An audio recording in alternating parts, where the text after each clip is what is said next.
This is Ag Matters PM from the Iowa Agribusiness Radio Network, brought to you by the Iowa Soybean Association, your daily recap of the information that affects Iowa's farmers, producers, and consumers, right here in the heart of the heartland. With reports from our award-winning broadcast team of Dustin Hoffman, Riley Smith, and Mark Magnuson. Now, from the IARN studios in Des Moines, here's Mark Magnuson. Hello and welcome into Ag Matters PM on the Iowa Agribusiness Radio Network. I'm Mark Magnuson. Today is February 13th, 2023. We're so glad you could join us for today's show. And in today's episode, I will speak with Undersecretary of Trade and Foreign Agricultural Affairs at the USDA, Alexis Taylor. We will also have a check of the ag weather outlook, but first, let's run down the markets. It's time now for the Ag Matters PM Closing Market Summary, your source for market analysis and settlement prices from the day's trade in Chicago, courtesy of the folks at agmarket.net. At the end of another trading day, we are joined now by Robin Schmahl of agmarket.net for our closing analysis. Robin, we've had our hands full with a lot of international news the last few trading days, including today. What's that doing to the grain markets? Well, it provides some support to the grain market. We didn't see a lot of movement, really, from when we opened up. It was just kind of seen support. Now we saw more support in closer corn futures versus the deferred corn futures, and so we have been seeing an inverted market in corn for a period of time, and that's holding right now. And the December corn contract has a hard time getting back up above $6. And that's just kind of waiting to see, I think, based off of what projections are on planted acres, things like that. But we are seeing one thing, too, is that fertilizer prices are coming down quite a bit, almost on a weekly basis. Farmers are holding off purchases. We're seeing lower prices. And that, how much impact that'll have on our production certainly could have quite significant amount of impact if we see some reasonable prices and we can really put some fertility to the crops. Now, the thing is floating around. I say that with tongue in cheek, floating around. All of a sudden, there's aircraft and balloons all over the place nobody knows where they're coming from, and that they're shooting some of them down. And now all of a sudden, everybody's got balloons in the air and stuff. I don't really think that's going to have any real impact on the market per se. We've always had a little bit of a tension between China and the U.S. for a long period of time. So I think that's just not really going to have much of an impact to the market right now. Now, we did have export inspections today. Now, corn was at 20.1 million bushels. That was actually up 700,000 bushels from last week. So that was actually fairly decent. Now, beans were at 57.1 million bushels. That was down 13.2 million bushels. That's not a real good situation. And with Brazil being 17% harvested right now, we anticipate as time goes on that we might be seeing a little bit less of our demand for our soybeans as some of that switches to Brazil, but we'll have to wait and see how that all pans out. But that would be somewhat normal anyway. Wheat was at 17.4 million bushels, down 4.3 million bushels. So not bad, but not good either. But that really didn't impact the market a whole lot. We saw wheat slightly higher. We saw soybeans higher. Soybeans were trading back and forth for a period of time. So those didn't provide a lot of support, but they weren't really bearish to the market either. Now, Argentina's corn crop is being cut further. They're looking at 45 million tons right now compared to 47. That was on the USDA report last week. And Brazil's harvest, like I said, is 17% complete. Now, the overall corn market is sideways. If you look at the chart, it's really sideways. Now we're toward the upper end of that range. There were new highs in March soybeans today. They weren't able to hold those highs, but they did make new highs for this move. Now, price is within striking distance of the contract high from back on June 9th of last year. So we've really kind of been marching higher on that soybean complex. We've had some good demand for crush. Soybean oil has been strong. Soybean meal has really been the leader. Soybean meal has just got so much support under it, hovering right around that $500 a ton in the closer months. And we did see the support from Argentina weather. They got some rains in Argentina, but it's still a long ways to go. And there's potential for some more cuts in their crops if they don't get continued more timely rains. And Robin, on the other side of the ag marketplace, what happened in the livestock market today? Well, cattle made new contract highs across multiple contracts. Now, some of that is coming off of last week. We saw $4 higher in the northern dress trade. We saw $2 higher in the southern trade. Feedlots are going to be gunning for some more. Supplies are somewhat tight. Packers have to bid up in order to get what they need. Now, Packers bought last week. 25% of last week's purchases were for deferred deliveries, so they did step that up just a little bit. So not that that's going to have a huge impact on the market, but the feedlots are on a roll now. They know that the supplies are tighter, but they are looking at higher feed prices, but they are going to work this to their advantage as long as they can. And demand seems to be good. We had box beef prices at noon today. Choice was up 64 cents. Select was up $1.90. So demand seems to be holding well, even at these higher prices. So as long as that's going to continue, and we probably will see cash being delayed this week again. The last couple of weeks, we didn't really trade until late Thursday or Friday. We're probably going to see the same this week again. Now, the hog market really came to life today, and a lot of that probably can be attributed to Hong Kong reporting an African swine fever case that is close to the Chinese border. And that, always gets a lot of attention when that is found somewhere or there's a reported case somewhere. But the fact that it's here close to the China border, again, I think put a little bit more concern into the market, triggered the trading interest of buyers on the long side. Now, February hogs really didn't show much movement because they go off the board tomorrow. Tomorrow's last day for February hogs. They were only about 2 cents lower. Midday cutouts were up $2.02, but cash, although at midday, was down $2.07.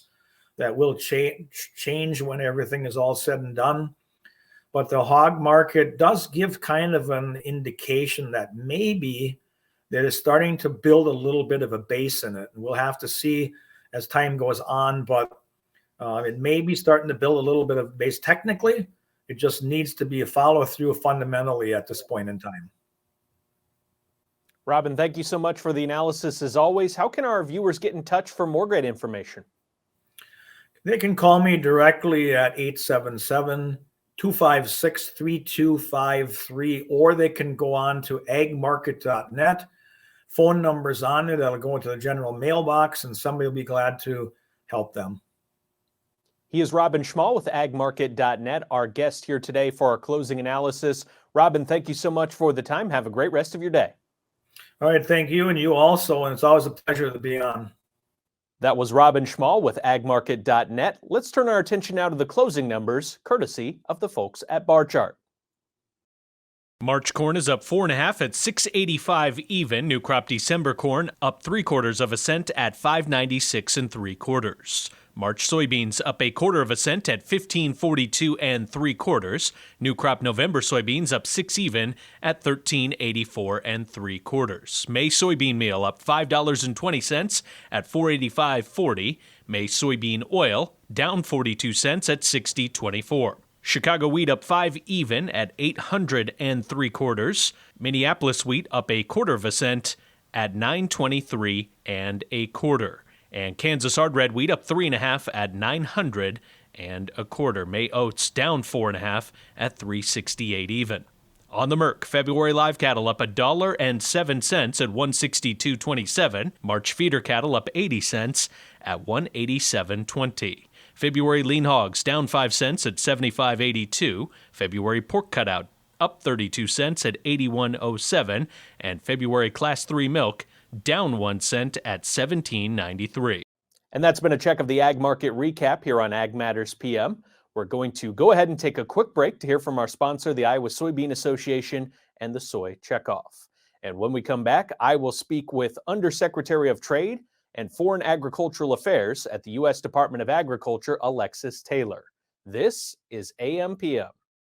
Iowa Soybean Association is driven to deliver for Iowa's 40,000 soybean farmers. We're proud to provide objective agronomic research, a helping hand with soil and water stewardship, and timely industry news powered by the Soybean Checkoff. Learn more at iasoybeans.com. Welcome back to Ag Matters PM from the Iowa Agribusiness Radio Network. I'm Mark Magnuson. Today I speak with Undersecretary of Trade and Foreign Agricultural Affairs at the U.S. Department of Agriculture, Alexis Taylor. We talk about international trade opportunities. Mark Magnuson for the Iowa Agribusiness Radio Network, and I'm here with Alexis Taylor. She is the Undersecretary for Trade and Foreign Agricultural Affairs. And Alexis, you were recently sworn in, not too long ago. We know this process for you to be nominated and then go through the confirmation hearings and everything that goes along with it took a little bit of time, but does it feel good now that it's all squared away and you're here today on Iowa State's campus? Yeah, it feels great. I had so much great support from the Iowa agricultural sector, which I'm very appreciative of. And I got sworn in at the very end of last year and started at the beginning of January. So I'm 6 weeks on the job and just really tried to hit the ground running. And it's great to be here at Iowa State University, meeting with farmers and our agricultural food and agricultural food export sector to hear about the challenges and opportunities that they have before them and how we at USDA can really support them. And have you been able to just hit the ground running, jump right into it, and get to work right from the get-go? Yeah, absolutely. I've already done one international trip, my third week on the job. This is my first domestic trip, and just have been meeting with a diverse cross-section of industry back in DC to understand their priorities for new and expanding diverse market opportunities. And it's been a really great 6 weeks, and I'm looking forward to the next 6 months ahead. And you are an Iowa State grad, so it's kind of cool today. You're here on campus, able to have a roundtable discussion. And just how does it feel to be in such an official position representing U.S. agriculture, and you get to come back to your home state, and get to talk to everybody from this official spot? Yeah, it's great to be back at my alma mater. Anytime I have an opportunity to come to Iowa State's campus, it's just so welcome. And I think, one of the things having Iowa my first domestic trip, being able to be back and hear and meet with our farmers and ranchers here in Iowa just reminds me why I do this job globally. The work that we do to open markets, to expand into new markets is so important to farmers and ranchers' bottom line and their profitability. I grew up on a farm in Iowa.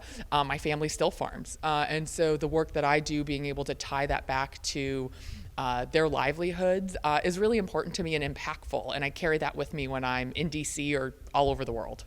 And could you tell our audience what your job was before you became the Undersecretary for Trade and Overseas Work as far as expanding U.S. agriculture? Where was your job? Because it was kind of a similar path, I believe.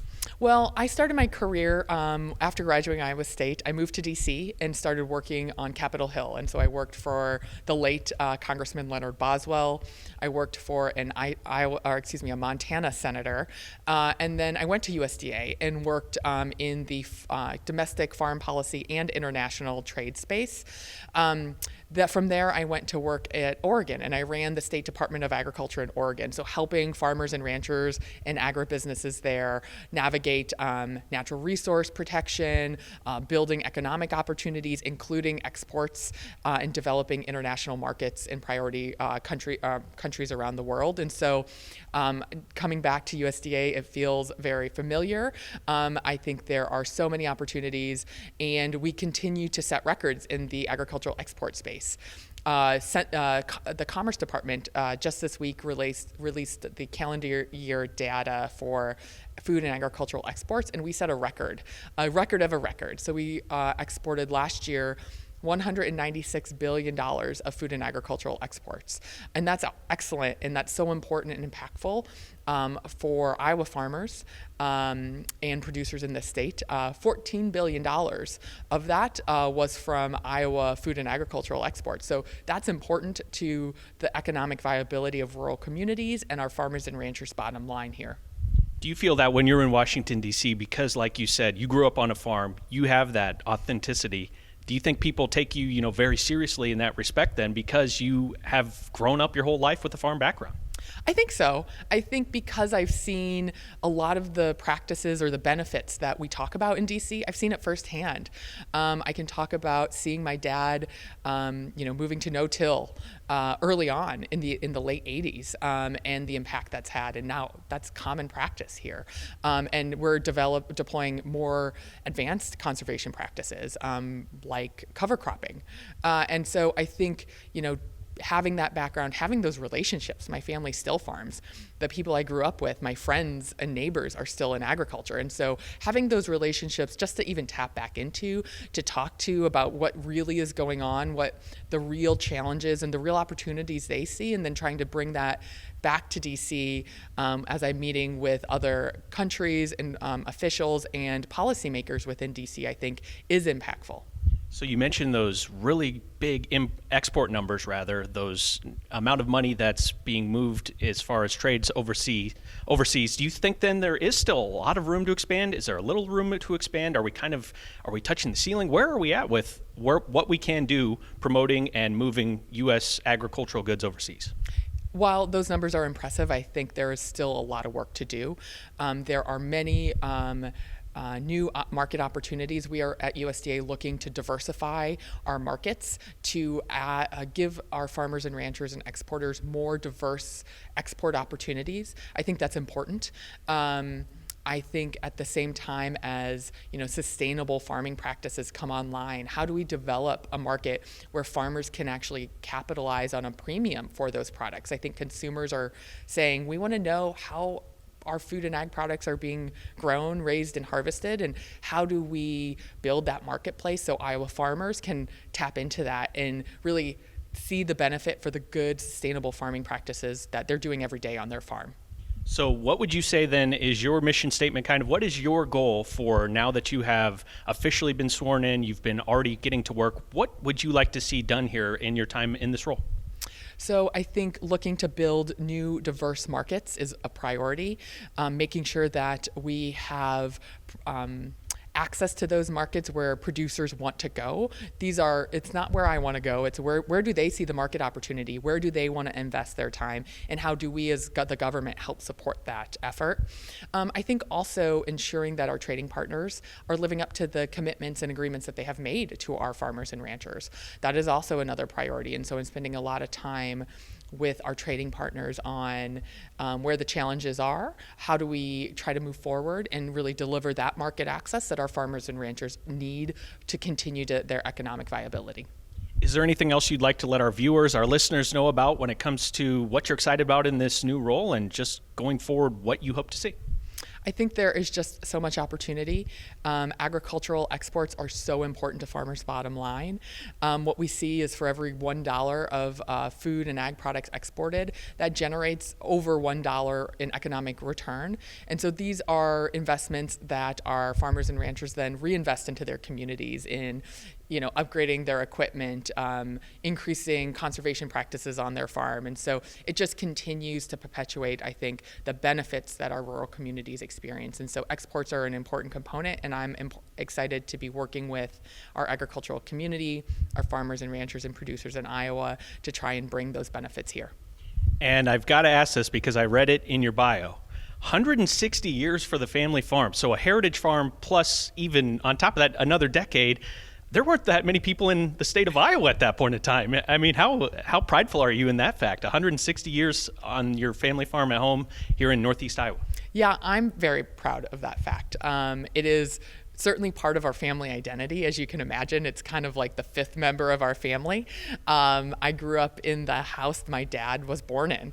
But I think more than anything, I know how hard it is, because I've seen how hard it is to keep that family farm going, and the challenges that are there. And I think that's really what drives me in this role, is to provide opportunities for those family farms who want to pass that farm operation on to the next generation. And with my role and what I'm doing, how can I support that? And that's what really drives me every day in this with this opportunity. And where is your farm exactly? What's the closest town there? Holy Cross. Okay, so that's Northeast Iowa for those who don't know. We are here with Undersecretary Alexis Taylor, Undersecretary of Trade and Foreign Agriculture Affairs. Thank you so much for the time. Best of luck in the new role. It's been very fun talking to you today. And again, best of luck going forward. Great. Thanks so much for your time, and thank you. That was Undersecretary of Trade and Foreign Agricultural Affairs, Alexis Taylor. As for right now, let's take a look at the ag weather outlook. Well, it feels a little bit more like March or maybe even April here today in the state of Iowa. Warm temperatures and a lot of sunshine and a beautiful day in general, almost around the entire state of Iowa. Towards tonight, we will cool off a little bit, but it's not going to get too far below that freezing mark. And then tomorrow we have a different story compared to today. Tomorrow it looks like a lot of rain in the forecast, rain forecast throughout the state. So let's turn our attention now to the National Weather Service and what the Weather Service has in store for the next 24 hours. As you can see from the National Weather Service, a beautiful weather day around the state of Iowa today, possibly the nicest weather day we've had yet so far in 2023. Sunny with warmer temperatures statewide, high temperatures in the 49 to 59 range. Tonight, breezy with increasing clouds and rain chances in western Iowa. Temperatures will be cool, but still above freezing for the most part, with lows expected 32 to 39. Tomorrow, a different weather story from today's sunshine. Tomorrow, we're looking at rainy and wind. Tomorrow, expected to be rainy and windy with slight chance of snow in extreme eastern Iowa. High temperatures tomorrow, 41 to 52. And now taking a look at our affiliate weather map for tomorrow with that rain expected tomorrow. You see a lot of rain clouds on our forecast. In Cherokee, rainy and 41 degrees. Shenandoah, rain and 52. Des Moines, rain with 51, the expected high. Albia, similar with rain and 51. Waterloo, rainy and 48. And rain in Clinton as well tomorrow with a high around 51 and a chance for some snow. For a more detailed forecast in your part of the state, check with your local Iowa Agribusiness Radio Network affiliate. And that's been a check of the Ag Weather Outlook. And that also brings us to the end of this episode of Ag Matters PM. You can find all of our content on our website at iowaagnet.com. You can also follow us on Facebook, Twitter, TikTok, and LinkedIn. And you can find our video content and previous episodes of AMPM. That's on our YouTube channel. While you're there, don't forget to subscribe. Click on the notification bell as well. That will let you know whenever we have any new videos available to watch. And don't forget our free twice daily market podcast on Apple, Amazon, Google, Spotify, and Podbean. From the IARN studios in Des Moines, I'm Mark Magnuson. On behalf of Riley Smith and Dustin Huffman, we thank you for watching. This has been Ag Matters PM.